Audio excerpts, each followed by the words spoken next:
Amazing Day. Bonjour à tous, je poste ici pour vous mettre en garde. Je ne dévoilerai pas mon identité car je n'ai pas envie d'avoir plus de problèmes. Avant j'étais comme la plupart d'entre vous ici. J'étais fasciné par les films d'horreur, le paranormal et tout ce qui s'ensuit. J'aimais me faire peur, quoi. Je suis allé un peu loin. Je suppose que beaucoup d'entre vous ont déjà entendu parler du McCamey Manor près de San Diego. Vous savez sûrement que la liste d'attente est super longue. Amatrice de sensations fortes, je m'y suis inscrite. Je m'impatientais, les films d'horreur ne me touchaient plus comme avant, je m'étais peut-être lassé. Le McCamey Manor, ça avait l'air génial, mais comme je l'ai dit c'est long. Alors je me suis mise à chercher s'il n'y avait pas d'autres endroits du même genre. J'ai arpenté les forums et pendant plusieurs mois, rien. Aucune réponse, aucun retour ne me convenait. Il n'y avait rien selon moi à la hauteur du McCamey Manor. Puis un jour j'ai reçu un mail. De amazindé@gmail.com. Objet, l'expérience d'une vie. Amateur, trice, de sensations fortes? Vous pensez que rien ne peut vous effrayer? Ni film, ni train fantôme? Faites l'expérience d'Amazing Day. La terreur est garantie. En équipe de 4 personnes, venez affronter les épreuves de notre site Amazing Day. Vous avez une journée pour tenter de vous échapper de notre labyrinthe, si vous réussissez vous gagnez. Bien à vous, Amazing Day. Il y avait ensuite un lien vers le site d'Amazing Day mais il n'existe plus aujourd'hui. J'ai parcouru le site pendant des heures et tout me semblait normal. C'était nouveau. Les participants étaient emmenés dans ce que le site appelait le labyrinthe. Sur les photos on voyait qu'il s'agissait en fait d'une usine abandonnée. Le but du jeu était de sortir du labyrinthe avant de se faire choper par les acteurs. Il y avait quelques photos et des témoignages sur le forum du site, ça avait l'air vraiment pas mal. J'ai hésité plusieurs jours. Puis, comme tout me paraissait réglo, j'ai acheté mon billet. 100 €, c'était une petite somme. Lorsque j'ai payé j'ai reçu un mail de confirmation avec les instructions. De amazindé@gmail.com. Objet, confirmation de votre commande. Bonjour mademoiselle Dupont. Merci pour votre achat. Veuillez trouver ci-joint votre billet pour l'attraction. Cliquez sur le lien ci-dessous pour choisir une date parmi les suivantes. Nous vous rappelons que les billets ne sont ni repris ni échangés sauf cas de force majeure limitée exhaustivement dans nos conditions de vente. Prenez donc bien garde à la date que vous choisirez pour faire l'attraction. Bien à vous, Amazing Day. J'ai cliqué sur le lien et j'ai choisi une date, que je ne communiquerai pas ici. J'ai reçu un nouveau mail de confirmation puis plus rien. Au bout de 2 semaines, j'ai reçu un nouveau mail qui m'expliquait les démarches à suivre pour aller à Amazing Day. De amazindé@gmail.com. Objet, pour votre séjour. Bonjour mademoiselle Dupont. La date de votre séjour chez nous approche. Nous tenons à garder l'emplacement exact de notre attraction secrète. À cet effet, vous y serez conduit en taxi à nos frais. Veuillez trouver ci-joint, à nos frais également, un billet d'avion pour Budapest, en Hongrie. Si vous vous perdez dans le labyrinthe vous serez invité à rembourser 30% du billet et le billet du retour sera à votre charge. En revanche, si vous gagnez, nous vous offrons les billets plus la récompense réservée aux vainqueurs. Bien à vous, Amazing Day. Je dois avouer que la Hongrie plus l'idée de devoir rembourser le billet en cas de défaite m'a un peu refroidi. Ce n'était noté nulle part sur leur site. Cela dit j'ai pris sur moi, j'avais déjà déboursé 100 €, je pouvais encore m'autoriser un écart si je perdais. J'avais un peu d'argent de côté en prévision de mes prochaines vacances. Et puis, peut-être que j'allais gagner dans ce labyrinthe, après tout. Quelques jours plus tard, j'ai pris l'avion pour Budapest. Je suis arrivé en Hongrie en fin de matinée. À mon arrivée à l'aéroport il y avait un homme avec une pancarte avec mon nom dessus. Je me suis présenté à lui. Il m'a conduite à un taxi où il y avait déjà 3 personnes à l'intérieur. 2 garçons et une fille. Le taxi a démarré et on a fait connaissance sur la route. La fille s'appelait Marine, les garçons Thomas et Maxime. Marine était un vrai garçon manqué, elle parlait comme les mecs et avait un fort caractère. Maxime était un peu fort, il était passionné par le paranormal et les films d'horreur. Il parlait beaucoup et était très agité. En revanche, Thomas était plus calme et réservé. Après environ 1 heure de trajet, le taxi s'est arrêté sur une aire d'autoroute. Un homme est venu à notre rencontre et a payé le chauffeur. Il nous a invités à le suivre jusqu'à une autre voiture. Là, il nous a offert des sandwichs tout en se présentant à nous. Il était un des cofondateurs d'Amazing Day et il allait nous conduire lui-même sur le site. Il nous a invités à monter en voiture et il nous a passé des bandeaux pour les yeux pour qu'on ne voit pas le chemin jusqu'à Amazing Day. Nous nous sommes regardés tous les 4, méfiants, mais notre chauffeur nous a expliqué qu'il s'agissait d'une procédure normale qui participait au charme de l'attraction. On a enfilé nos bandeaux. Notre chauffeur nous a dit s'appeler Benjamin. Il a discuté avec nous pendant le trajet. Il nous a expliqué qu'à tout moment pendant l'attraction nous pouvions dire stop et arrêter. Il nous a demandé à chacun si nous n'avions pas de phobie particulière, de problèmes cardiaques ou physiques. Nous avons tous répondu que nous étions en parfaite santé et sans véritable phobie. On a roulé environ 2 heures avant que l'on arrive enfin et qu'on nous autorise à retirer nos bandeaux. On était devant un immense bâtiment désaffecté. Il y avait 2 autres groupes de 4 personnes devant. Benjamin nous a expliqué que le site était assez grand pour faire jouer en même temps plusieurs groupes. Benjamin nous a présenté à 2 autres hommes, ses collègues, Frank et Peter.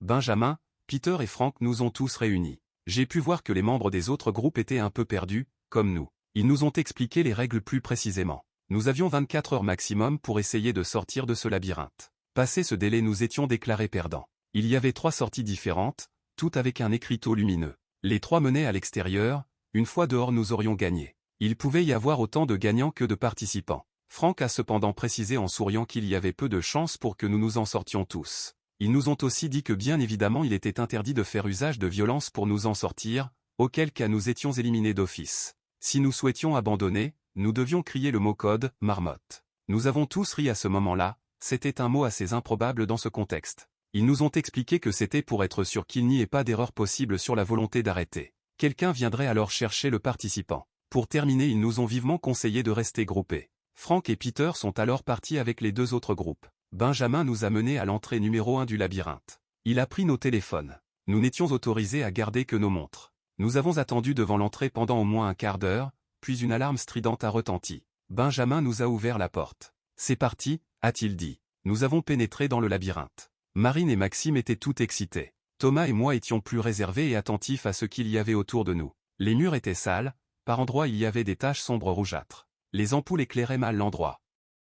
Elles n'arrêtaient pas de clignoter. Des crochets étaient suspendus au plafond. Maxime a poussé un cri en désignant un crochet plus haut que les autres, inaccessible. On y apercevait une jambe. Nous avons emprunté un couloir et déambulé au hasard. Pendant environ 1 heure, rien de spécial ne s'est passé. Puis on a commencé à entendre des bruits autour de nous. On n'arrêtait pas de se retourner toutes les 2 minutes. Marine nous a chuchoté qu'elle avait entendu des pas derrière nous. On a commencé à marcher plus vite. On a marché encore bien 1 heure avec cette impression d'être suivi. Puis on a débouché sur une salle. Il y avait quelques personnes enfermées dans des cages, couvertes de sang et de blessures. L'une d'entre elles nous a vus et a commencé à crier. Les autres ne réagissaient pas. Ce n'est pas un jeu, a-t-elle hurlé, les yeux exorbités de terreur. Elle jouait super bien la comédie. Je m'appelle? Elle a été interrompue par un mec qu'on n'avait pas vu qui lui a lancé un seau rempli de sang à la figure. Elle a toussé, elle en avait plein la bouche. Le mec s'est tourné vers nous, a attrapé une hache et a commencé à courir vers nous. On savait que c'était qu'une attraction mais on a détalé en hurlant comme si ce mec était un véritable psychopathe. On a couru pendant un long moment, traversant des couloirs et des couloirs qui se ressemblaient tous. On entrait au hasard dans des grandes ou petites salles. Tout était obscur et crade mais on passait tellement vite qu'on n'avait pas le temps de regarder de plus près. On a fini par semer le mec. On s'est calmé et on a repris nos esprits. On a continué notre chemin. Pendant je dirais 1 bonne heure, il ne s'est rien passé. Il n'y avait pas grand-chose dans les salles, quelquefois des seringues, des meubles renversés, mais pas grand-chose de plus. Sur les sols et les murs par contre, régulièrement, on apercevait des taches de ce qui ressemblait à du sang. Plus on avançait dans le labyrinthe, plus le sang paraissait récent. En soi, pendant qu'on déambulait dans ce dédale de couloirs et de salles, ce n'est pas ce qu'on trouvait qui nous faisait flipper mais plutôt l'ambiance. Il faisait sombre et c'était trop silencieux. Aucun de nous n'osait parler, nous étions tous tendus. Pourtant, nous savions que nous avions juste signé pour un jeu, mais je ne sais pas, on sentait peut-être quelque chose de malsain ici. Au bout d'1 ou 2 heures à marcher vers Dieu seul sait où, on a décidé de faire une petite pause. C'est là qu'on a commencé à entendre de cris. Des cris horribles accompagnés de supplications. Ça résonnait dans le labyrinthe, impossible de savoir d'où exactement ça venait. C'était angoissant. Maxime commençait à perdre un peu les pédales. Il ne supportait pas les cris. Il n'arrêtait pas de dire que ça faisait trop réel. On lui a dit que si vraiment il n'aimait pas ça il pouvait choisir d'abandonner. Il a refusé et on a continué.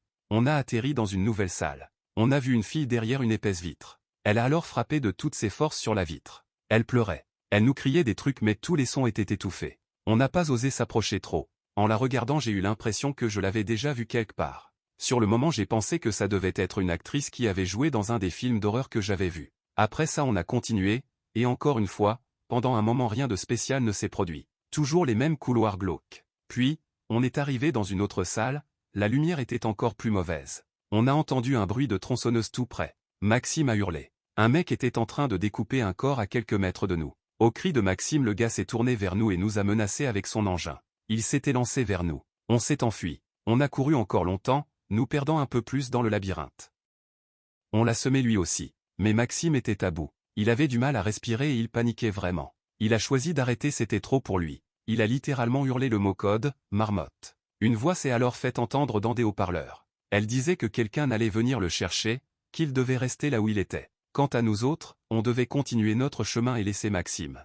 On l'a laissé là et on est parti. Avec Thomas et Marine on a donc continué à errer dans ce fichu labyrinthe qui était redevenu silencieux. Les murs et le sol étaient toujours aussi crades mais à part ça il n'y avait rien à signaler. Marine nous a soudain dit que quelque chose clochait, qu'elle ne trouvait pas ça normal du tout. Les gens qu'on avait vus, le sang sur les murs, la saleté, les objets bizarres. Tout ça, ça ressemblait pas vraiment à du cinéma. Soit c'était super bien fait, soit c'était réel. Avec Thomas on s'est regardé, effrayé. Je pense que, comme moi, il s'était déjà fait ses réflexions mais le fait que Marine les formule à haute voix ça prenait une autre résonance. On n'était peut-être pas seulement parano. On a continué à avancer, on voulait quitter ce labyrinthe le plus vite possible. Soudain, Thomas a juré qu'il avait entendu un truc derrière lui, tout près. Un murmure selon lui. On lui a répondu que c'était peut-être son imagination, puis on l'a entendu nous aussi. C'était léger, mais bien là. Puis, on a entendu le bruit d'une barre de fer que quelqu'un traînait sur le sol. On s'est mis à courir, ce qui a accentué notre peur. On entendait toujours plus de bruit dans le labyrinthe et c'était angoissant après tant de moments dans un silence complet.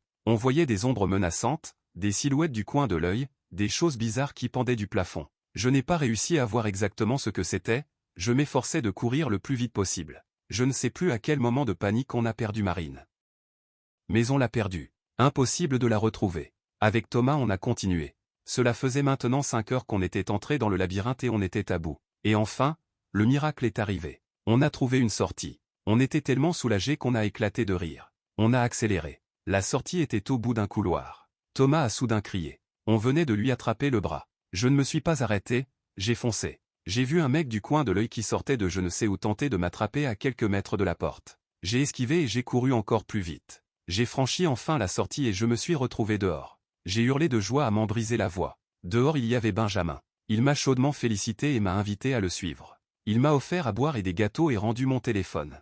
Il m'a conduite à l'endroit où nous étions arrivés plusieurs heures plus tôt. Il y avait Frank, Peter et un garçon qui était dans un des autres groupes. Frank, Benjamin et Peter nous ont encore une fois félicités et nous ont offert notre billet retour plus une autre surprise, une enveloppe contenant 500 € de bons d'achat. Ils nous ont offert un sandwich, puis Benjamin nous a reconduits à l'aéroport. Il nous a bandé les yeux pendant une grande partie du trajet. Le garçon avec moi s'appelait Jérémy. On a sympathisé et on s'est échangé numéro et Facebook. On a partagé tous nos sentiments sur ce qu'on venait de vivre. Benjamin nous a dit au revoir à l'aéroport, et nous a encouragés à laisser un commentaire sur leur site. Je suis donc rentré chez moi. J'ai dormi quasiment une journée entière en rentrant. Je suis retourné sur le site quelques jours plus tard pour partager mon expérience. Ça avait été plutôt pas mal, j'avais eu de vrais moments de frayeur. J'ai posté mon commentaire, puis j'ai remonté un peu le fil pour lire les autres. Mon cœur a alors eu un raté. Une fille avait laissé un commentaire avec son compte Facebook. Je suis allé le voir. Sur la photo elle ressemblait beaucoup à la fille qu'on avait vue derrière la vitre dans le labyrinthe. C'est donc sur le site que j'avais déjà vu cette fille. Apparemment elle avait gagné elle aussi. Je l'ai ajoutée. Elle m'a accepté. J'ai vu sur son profil qu'elle était en vacances à Malte. Elle postait plein de photos et de statuts. Je trouvais ça bizarre, j'étais quasiment sûr que c'était elle que j'avais vue dans le labyrinthe. J'ai essayé d'appeler Jérémy pour lui dire. J'ai pas réussi à le joindre de la journée, son téléphone était éteint. Je suis allé voir son Facebook. Et là j'ai commencé à flipper. Il venait de publier qu'il était en vacances à Malte. C'était exactement, mot pour mot, le même message que sur le profil de la fille du site. J'ai pas arrêté d'essayer de l'appeler. À chaque fois directement le répondeur. Et puis ce matin je suis allé sur mon Facebook. J'ai eu des notifications comme quoi plusieurs personnes avaient commenté mon statut. Seulement j'avais rien posté depuis des jours. J'ai cliqué. J'ai vu qu'on avait posté quelque chose à ma place. Où je disais que je m'en allais en vacances à Malte. J'ai supprimé direct et je suis retourné sur le site d'Amazing Day, sauf qu'il avait été désactivé. J'ai fermé Facebook, pris des affaires et me suis cassé de chez moi. Je poste depuis un hôtel. J'ai peur. Je ne sais pas quoi faire. Je partage mon histoire pour qu'il y ait une trace s'il m'arrive quelque chose. Quand j'y repense, dans le labyrinthe, tout semblait trop vrai, sûrement parce que justement tout était vrai. S'il vous plaît, si vous recevez un mail vous proposant ce genre d'attraction, ne faites pas la même connerie que moi. N'y allez pas.